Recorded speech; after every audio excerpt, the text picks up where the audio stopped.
और अब आपको बताएं कि Supreme court review of Order and judgements Act का कलअदम करार दे दिया गया। चीफ जस्टिस की सरबराही में 3 रुकनी बेंच ने 19 जून का महफूज फैसला सुना दिया। 87 सफ़ात पर मुश्तमिल मुतफ़िक़ा फैसले में कहा गया कि पार्लियामेंट ऐसी कानून साजी का इख्तियार नहीं रखता। बड़ी अदालत का बड़ा फैसला, supreme court review of orders and judgements act कलअदम करार। चीफ जस्टिस की सरबराही में सुप्रीम कोर्ट के 3 रुकनी बेंच ने नसरसानी कानून के खिलाफ दरख्वास्तों पर मुत्तफ़िक़ा फैसला सुनाया। ख़ुसूसी बेंच ने 19 जून को फैसला महफूज किया था। चीफ जस्टिस उमरता बंदियाल ने फैसला पढ़कर सुनाया। फैसला सुनाने से पहले दरख्वास्तों को काबिल समाअत करार दिया गया। 87 सफ़ात पर मुश्तमिल तफसीली फैसले में कहा गया है, पार्लियामेंट ऐसी कानून साजी का इख्तियार नहीं रखता। रिव्यू ऑफ जजमेंट आईन पाकिस्तान से वाज़ेह तौर पर मुतसादिम है।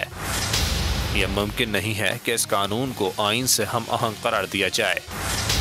लिखा है, फैसले में लिखा गया कि कानून आइन के मुताबिक है या नहीं। इस अदालती इख्तियार को बहुत एहतियात के साथ इस्तेमाल करना पड़ता है। जस्टिस मुनीब अख्तर का इसाफी नोट भी मुतफ़िक़ा फैसले का हिस्सा बनाया गया। कहा, अपील और नजरसानी मुतरादिफ नहीं बल्कि मुख्तलिफ चीज़ें हैं। तयशुदा असूल है कि सादा कानून आइन में तब्दीली या इजाफा नहीं कर सकता और सुप्रीम कोर्ट रूल्स में तब्दीली अदलिया की आज़ादी के मुनाफी है। तारीख का अमीन,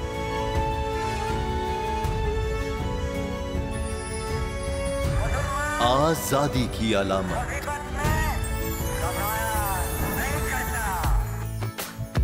हुस्न का आईनादार,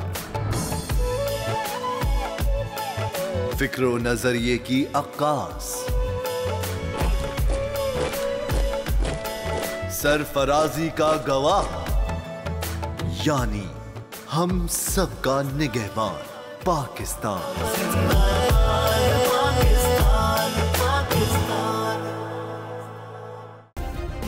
सब्सक्राइब करें और बेल दबाएं ताकि कोई खबर रह न जाए।